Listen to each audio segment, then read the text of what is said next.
Good evening, everyone. It's Victor from Getting Healthy Today. I'm glad you could showing yourself today.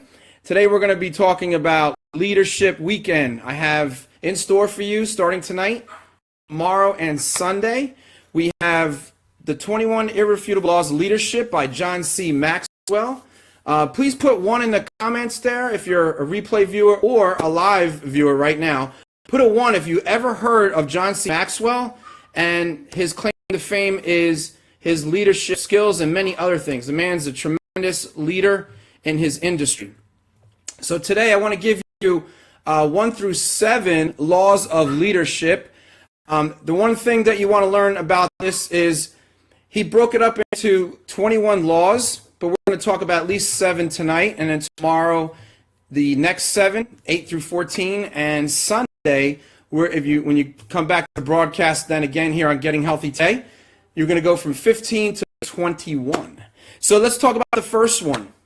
All right, first one is the law of the lid. Okay, law of the lid is your leadership ability determines a person's level of effectiveness. And that leadership ability is the lid that determines a person's level of effectiveness. And your leadership ability always determines your effectiveness. So those of you who have a business right now, this is something that's really important. Your leadership ability determines your level of effectiveness. Now, let's do number 2. Number 2 is your ability to have a law of influence. Now, the true measure of leadership success is nothing more or nothing less than influence. How much influence do you have in the marketplace? One of the people that you see in the marketplace is Gary Vaynerchuk, Eric Worre, John Melton, Nadia Melton, Ray Higdon, many different people out there, Cedric Harris. There's a lot of people out there that you see in the industry that have this law of influence. Now, the true leadership cannot be awarded, appointed, or assigned. It comes from what is called influence, and that cannot be mandated. It must be earned. So the person must earn that influence that they may have over somebody. So there's 5 myths about leadership. I'm going to quickly go through them. Number 1, management myth, that leading and managing are the same. Leadership is about influencing people to follow, while management focuses on maintaining a system and process in order. Number 2, the entrepreneur myth. Entrepreneurs are skilled at seeing opportunities. So if you're out there and you're not an entrepreneur, put a 2 in the bottom of your comment. So please feel free to share, like, and comment today. Number 2, if you're an entrepreneur. So it says here, entrepreneurs are skilled at seeing opportunities and going after them. They seek that opportunity anytime they can. But not all of them are good with leading people into that vision. So some people have to, of course, get better and better over time, and they have to have that vision. Now, the third one is the knowledge myth. Neither IQ nor education necessarily can equate to leadership. Let me say that one more time. Neither IQ nor education necessarily equate to leadership. Number 4, the pioneer myth. Being a trendsetter is not the same as being a leader. That can be misunderstood sometimes. So being a leader is when a person has not only been out in the front, but also has people following his lead or her lead. Now, number 5 is the position myth that's out there. And they say that leadership is not based on the rank or title. It's not the position that makes the leader. It's the leader that makes the position. So it's not the leader. It's not the position that makes the leader. It's the leader that makes the position. All right. So several factors that make the leader, still on number 2, is character. Who are they? Who they are. So true leadership always begins with the inner person. People can sense the depth of a person's character. Relationships. Who do they know? Who in their life they know? What deep relationships have they established over time? And who are the right people that can become the real leader of that organization? So now number 3 says knowledge. What do they know? What they know. Information is crucial and vital. You need to grasp the facts and develop an accurate vision for the future. Number 4, intuition. What do they feel? What do leaders feel? Leaders seek to recognize and influence intangibles such as energy, morale, timing, and momentum. Number 5, experience. Where have they been? What did they go through in their life or in their business? The greater your past challenges, the more likely followers will be willing to let you lead them because you've been there before. Number 6, ability. What they can do. What can leaders do? The bottom line is followers want to know whether you can lead them to victory. Just like General S. Patton, General MacArthur, they were able to lead people into battle. So as soon as they no longer believe that you, the leader, can deliver, they will not follow you anymore. They will stop following you. So it's very important that people believe that you can follow them in the right direction. If they fail to believe that, they will let you go quicker than you were there. Number 3, the law of process. Leadership develops daily, not in a day, and leaders require seasoning to be effective. So if they continually invest in themselves and they do a lot of leadership development, they're going to be better over time. So phase 1 of leadership growth is this. Don't know what I don't know. If you think of themselves as leaders, as long as they don't know, it doesn't know the importance of leadership, and they're not able to grow. Number 2, I know that I need to know. At some point we discover we need to learn how to lead others. Number 3, I know what I don't know. If we don't get better at leadership, our careers will eventually get bogged down. In this phase, you'll develop a plan of personal growth on areas you need improvement. Number 4, I know and grow, and it starts to show. When you recognize your lack of skill and you recognize it, you begin to have a daily discipline of personal growth. Exciting things begin to happen, but only the way that you get there is to obey the law of process and pay the price. Okay? Now, number 4, law of navigation. So far, if you've gotten value, put a 3 in the comments below, and also put in an emoji that's of fire. Put that up there. Or, you're getting excited about the content. Also, put in a heart if you enjoy and love what I'm talking about, and it sounds good to you. Put that on the comments below.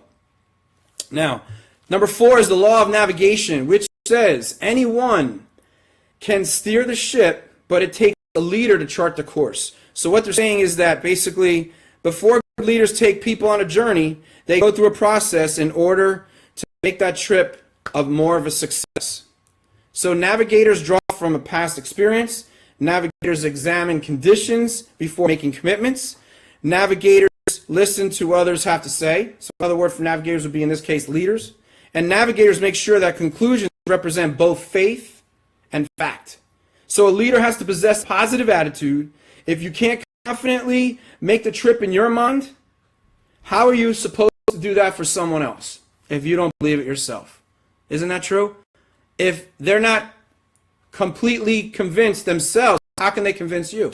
Then it would be disingenuous, right? They wouldn't be genuine in their approach. So it's really important that you have faith in your leader, and then you will follow as a result. Now, starting a navigation like this of leadership, there's a certain strategy that is laid out on this book. So again, we're talking about 21 Irrefutable Laws of Leadership by John C. Maxwell, and I'm on number 4 right now of the Laws of Leadership, and we're talking about 7 of them briefly here today. And we're talking about this one acronym that talks about plan ahead. And the P, you might want to write something down now. This is where you might want to write some notes. It talks about predetermine a course of action for the letter P. Number L, lay out your goals. So the first one is predetermine a course of action. Lay out your goals, the L. A is adjust your priorities when necessary. The N is notify key personnel. So who's important in your organization? A is allow time for acceptance. H is head into action. E is expect problems. A is always point to the successes. And D is daily review of your plans. So there you go. So when you prepare, you can convey a confidence and trust to people that leaders who are good navigators are capable of taking you on that journey. So remember that, and take you anywhere you would want them to go with you. So, people out there can be leaders or followers, depending on what they choose. But people want to be led. They want to be led by good leaders and people who really they have confidence in. So the more confidence you can exude out there as a leader, if you have a business right now, the more you can bring out that confidence level in people, that's what's going to make the difference, okay? So number 5, we're talking about number 5 now, the law of addition, which says leaders add value by serving others. Let me say that one more time. Number 5, law of addition, says leaders add value by serving others. So, adding profits by adding value. For instance, I have a perfect example. Costco's CEO, Jim Sinegal, believes that the success of Costco as a business comes from treating his personnel well. They've been known to be really good at taking care of their employees. Also, Wegmans has been known to take care of their people well. Amazon, Google, a lot of different places out there. But it says here, Costco employees are paid on average of 42% more than the company's chief rival, and they also receive generous health care coverage as a result. Sinegal shows he cares and respects his employees because he has an open door policy. He's on the first name basis with everyone in his industry, and Senegal's salary is well below what other CEOs of a similar sized company makes, because his philosophy is he wants to take care of his people that he is leading, because they in turn will follow him a much stronger way. Now, the result is that Costco has by far, what it says here, has by far the lowest employee turnover rate in all of retailing. Imagine that, huh?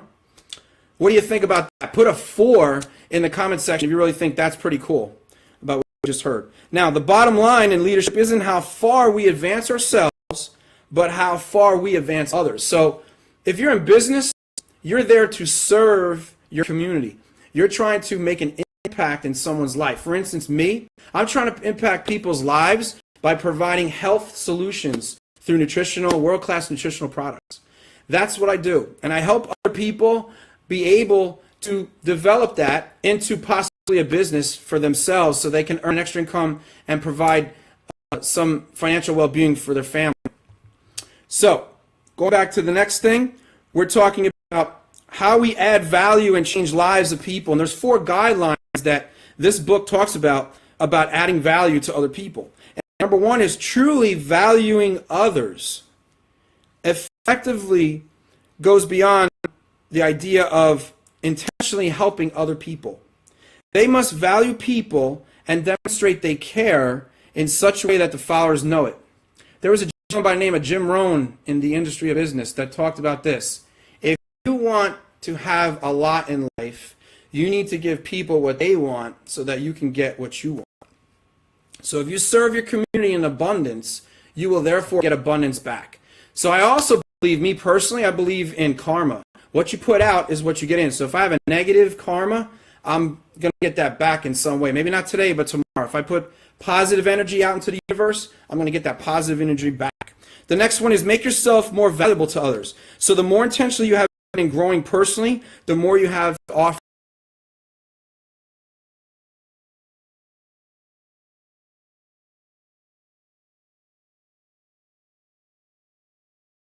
people's stories.